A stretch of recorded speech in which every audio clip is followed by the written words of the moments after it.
Hey guys, welcome to the week in DSP. This is for the week of May 4th, 2020. This is the week where everyone lost their minds and probably got the outcome that they weren't expecting in DSP's bankruptcy. We start the week off with DSP's Minecraft stream where he finally has the vest streak video that was promised for 50 vest streaks made and ready to play for the audience. Now keep in mind, DSP did not make this video. This video was made by that Anonymous, who is one of DSP's mods and who has increasingly over the last, month or so been sneak dissing DSP a little bit and sneaking in a couple of Detractor references here or there, or just Detractor memes, honestly. Now, the video was obviously rushed to appease DSP, the cult leader, so there are some errors in the video that can be attributed to just lack of time spent editing it or just lack of experience with editing. There's a point in the video where the audio desyncs with the video, and then there's a couple of times where the fade out opacity just doesn't fade out, so you get a weird layering effect of multiple vest streak videos. But the dude did it for free. DSP got his money's worth out of the video, I'd say. Now, when DSP uploaded the vest streak video to his channel, he didn't upload the video just strictly from Anonymous. He didn't get the raw video file. He didn't download it from the privated YouTube video that Anonymous had uploaded it to so DSP could play it. Instead, DSP took the absolute laziest and borderline boomerist method of uploading it to his channel. He clipped it from his live stream. So that means you get DSP's YouTube UI over the video, and then if you watch it on YouTube, you'll have your UI over that. You get to see rough_draft.jpg in the upper left-hand corner, and you get DSP's leaderboard during the whole thing, which shouldn't matter for the YouTube audience because they're not going to be able to contribute to change those numbers. And when you thought the video couldn't get any more obnoxious, DSP left in his reaction where he did a standing ovation for the conclusion of the video. Tuesday was Phil's day off, and he came down with another ailment. And if you guys couldn't guess it, yep, we're just repeating the same illnesses we got before, and now the ear infection has moved from his right ear to his left ear. Now, such a thing I believe is possible, that he just laid down on his pillow with the bad ear and then rolled over, so the other ear is now laying on this surface, and the infection crawled right back in the other hole. And it was just perfect timing that it shows up as he finishes the last dose in the one ear, and now he has to call the doctor and get new medicine delivered. And it looked like it was going to be the same old story all over again, that we were going to skip Wednesday and delay Ask the King, as if DSP really didn't want to talk about certain topics on his streams for some reason. But nope, DSP is now an expert at handling ear infections, and there is no delay, there's no cancellation. He does his Wednesday stream as normal. He concludes Warzone, promising to never go back to it because they ruined the Call of Duty franchise with this shitty installment, and then reassures us that he will buy the new Call of Duty that's going to come out this year. So I guess a ear infection is worth canceling a stream 50% of the time, according to DSP. Like, he makes his own work schedule, and no one forces him to work while he's sick. It's not like if he's late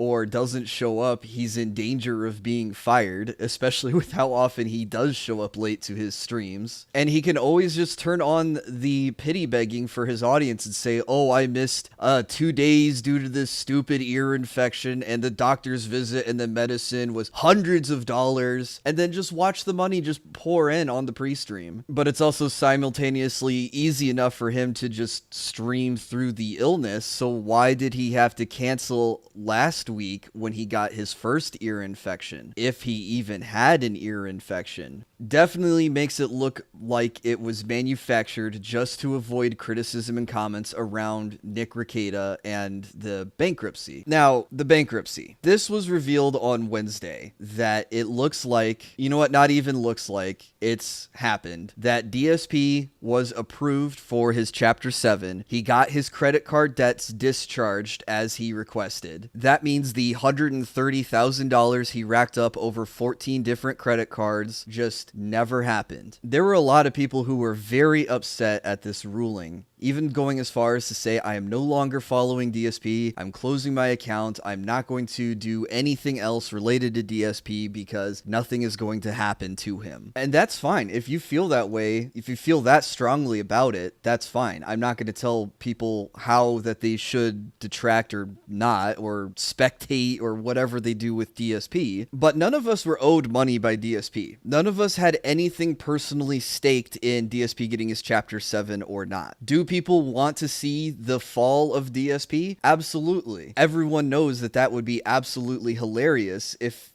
they were around and could comment on DSP's downfall, the longest running joke on the internet finally ending. But a lot of us reviewing the documents as they were coming out definitely had a bias that we wanted to see something happen, and the courts were just not keen on granting that to him. Additionally, in the Nick Rekieta video, where he says this is how you do bankruptcy, Nick points out that the bankruptcy courts in the United States are pretty much just a joke, that they approve a lot of really borderline cases. And it's not like the banks are going to suffer much anyways. I mean, these big banks probably deal with millions, if not billions of dollars every day. So what's a couple thousand, maybe $10,000 of credit card debt from a schmuck in Washington state matter to them? They'll write it off as a loss, and then they'll be able to claim that as a tax credit from the government. And then ultimately, maybe the government is the one who pays DSP's debt in the end. But I did want to include this message from Dear Leader on Kiwi Farms, reminding people to laugh at the situation, and that if you're not laughing, then you're the joke too. And I know I've had quite a few laughs at people just outright blowing up at this like it was the end of the world. So it really was a kind of splitting moment that showed the people who are just true A-logs against Darkside Phil, and then people who just want to have a spectacle to laugh at every once in a while. So how did DSP react to the news when he got to Ask the King on Thursday? Well, the dude had a 20-minute rant prepared that he said was approved by his legal counsel for him to say to his audience. And it was basically a 20-minute rant shitting on the detractors and shitting on Nick Rekieta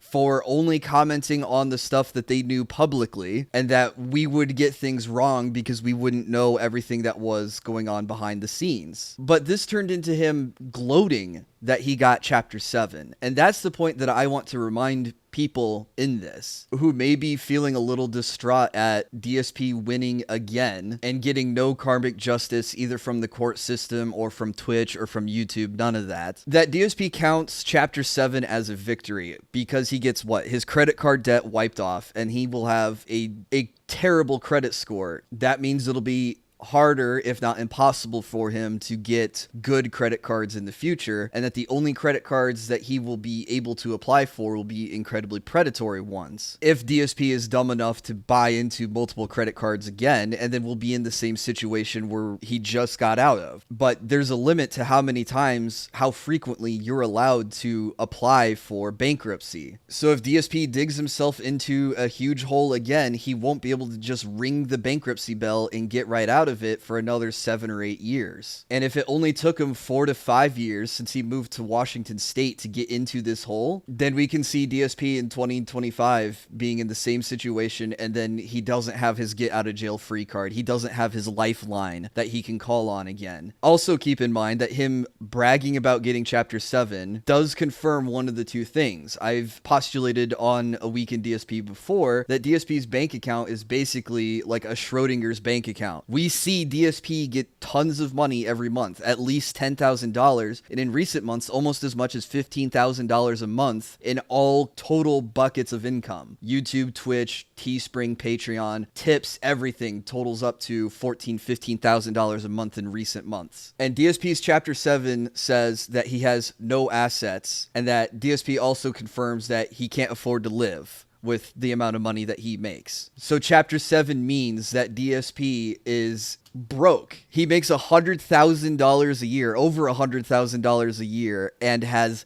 nothing. He has nothing, and he counts this as a win. He says this to his audience like, look, I told you guys I can't afford to do these things, and look, the Chapter 7 approves that I can't afford to do things. Yes, the Chapter 7 proves that DSP is a massive idiot when it comes to finances, and the finance degree that he has framed in his bedroom on the wall is fucking worthless. It's not even good as toilet paper because it's not even comfortable. And DSP being a massive creature of habit, think of how long it took for this dude to go from pointing a camcorder to his TV screen to doing direct capture. He's not going to change overnight his financial patterns and his financial behaviors. He's going to get a credit card again, not care about the interest rate, just look at the due date on the deadline, the minimum payments, and get right back into what he was doing. DSP also has to hope that the car that he has lasts him a good long time, because he's not going to get a good car loan in the future, because he's going to have absolutely terror shit credit that no one's going to loan money to him to get a brand new car. He's going to have to buy a beater when the Corolla kicks the bucket. Now, granted, he and Kat don't use the Corolla a whole lot. They're not putting that many miles on it. But going back to what I just said about DSP being a creature of habit, he never changed the oil in his BMW because he wanted the dealership to tell him when to do it. The chances that he's changed the oil in the Corolla, I would put closer to 0. That he's never changed the oil in it since he bought it 3 years ago. And the people who need to have something to ruin DSP, you still have MidFirst Bank having the Connecticut condo that has not been sold yet. If they wait till after the bankruptcy, as far as I'm aware, they can wait till after the bankruptcy, short sell it, sue DSP for the deficiency, and they can't have the deficiency discharged because the bankruptcy's already been taken care of. But don't get your hopes up in that happening, because look what happened with the community when they got their hopes up thinking DSP was going to get his Chapter 7 dismissed, or his Chapter 7 changed to a Chapter 13, or that his Chapter 7 being changed to an asset case would mean that he was going to lose his house. All right, and the last bit of news related to the bankruptcy is that during the night pre-stream for Warzone, so this would be before the Ask the King on Thursday, during the night pre-stream, DSP got caught playing the Nick Rekieta video on the laptop, which meant it was captured and played over the stream. Mollyhawk captured the clip of this and posted it to Kiwi Farms, and we can watch it for a little bit right here. This guy. Not when you. This guy over here. This guy. Oh, fuck you. It happens about 4 seconds in, and it's the Nick Rekieta saying when I first started covering DSP, which is the exact intro to the "This is how you do play bankruptcy" video. So even though DSP wants to call Nick Rekieta a lawyer, in quotations, to suggest that he's not even a real lawyer, DSP does want to follow and listen to his videos to see how accurate he is on what he says. And if that's true, there's a possibility DSP even watches these videos. So shout out to my man Darkside Phil for getting Chapter 7 and being 38 years old with no retirement, stuck playing video games that he hates 6 days a week, and will forever be one of the biggest jokes of the internet. Also, Phil, if you haven't turned off the video yet, if there's anything I've ever said wrong in any of the weekend DSPs, I would love for you to correct me. That, of course, also extends to you guys. Please use the comment section below to let me know if I'd said anything wrong. Hopefully I wasn't too controversial with what I was saying about the Detractor community as a whole. Again, I'm also sorry with this video coming out late. There was something that happened this week, which I will unfortunately be covering in the next week in DSP. Thank you guys for watching. As always, I hope you're staying safe and healthy out there, and we will see you in the next stream or video.